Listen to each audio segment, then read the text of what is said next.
Le Sénégal sort d'un cycle électoral marqué par des violences inédites avec son lot de dégâts matériels et de pertes en vies humaines. Pour maintenir la cohésion sociale et éviter d'éventuels risques de troubles, il paraît essentiel de renforcer la culture de la non-violence et de promouvoir une gestion apaisée des tensions politiques, d'où cette initiative de la société civile sénégalaise d'élaborer une charte pour la paix. Ça va être si vous voulez, le soubassement de cette quête de paix, de cette culture de la paix, parce que dans cette charte, nous allons consigner un certain nombre de principes fondateurs de cette paix durable, mais également, nous allons, avec cette charte, va s'accompagner d'un engagement. Nous allons essayer d'engager les différents acteurs, les acteurs politiques, les acteurs sociaux, les acteurs culturels, les acteurs religieux. Nous voulons engager tout le monde, inciter tout le monde à s'engager, à respecter les principes de la paix. C'est comme ça que nous arriverons progressivement à construire une culture de la paix. La promotion de la paix sociale et de la démocratie reste donc un enjeu majeur pour la société civile sénégalaise, mais également pour l'État qui prône la construction d'une société inclusive et équitable. Souvent, les gens ont tendance à penser que la paix, on en a besoin uniquement qu'en période d'élection, alors que ce n'est pas le cas.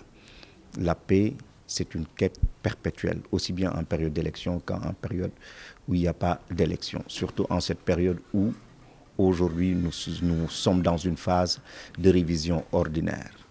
Imaginons-nous que des citoyens ayant l'âge d'obtenir la carte d'électeur ne l'obtiennent pas, juste par le fait que ces derniers ne se sont pas déplacés pour aller s'inscrire. Qu'est-ce que ça peut engendrer en période d'élection? Beaucoup de rumeurs, beaucoup de désinformation.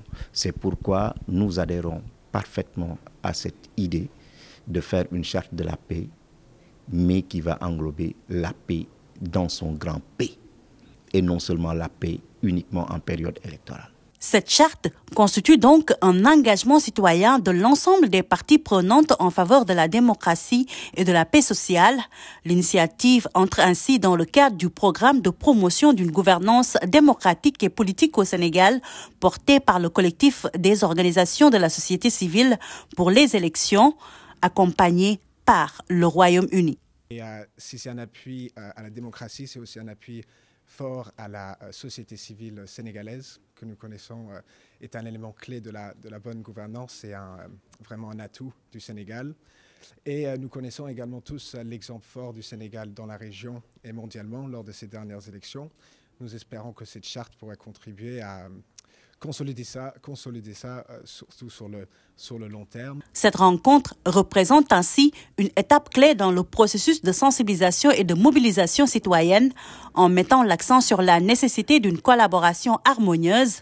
Il est attendu également de cette tribune la présentation de la première version de la Charte pour la paix, intégrant les retours et les ajustements proposés par les participants.